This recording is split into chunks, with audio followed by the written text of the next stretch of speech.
There's only one out. Time for the White Sox ace troubleshooter. They called my father El Senor. Pitcher Jerry Staley is sent to the mound by Lopez.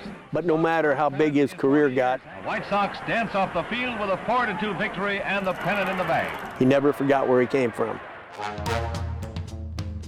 It was the 1920s and Ybor City was roaring. A bustling immigrant town with a thriving cigar industry. It's where Baseball Hall of Famer Al Lopez was born and raised. The son of Spanish immigrants, his 12th Avenue home in the center of it all.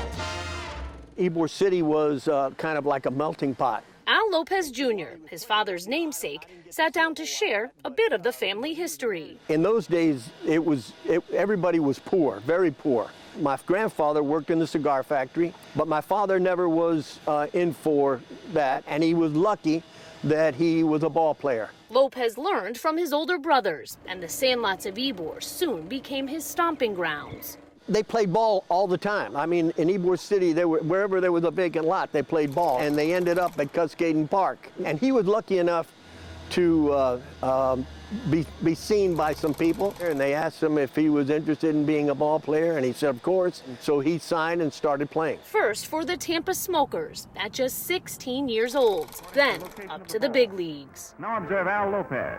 On high flies directly over the plate, he throws the mask.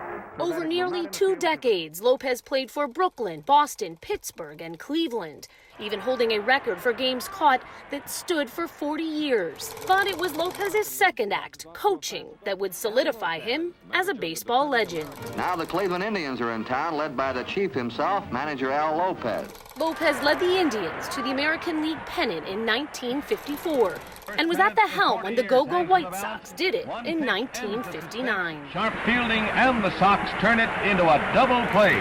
Lopez finished out his career with the Sox, leaving the game for good in '69 as one of the winningest managers of all time. When your father finally retired, he came right back here to Tampa, his childhood home.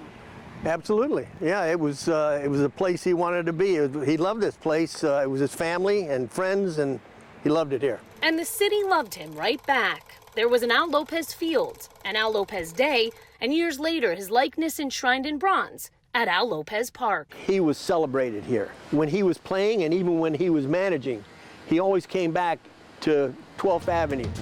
To his childhood home, still standing. Not too far from the sandlots that started it all. The legendary career of a kid from Ybor City.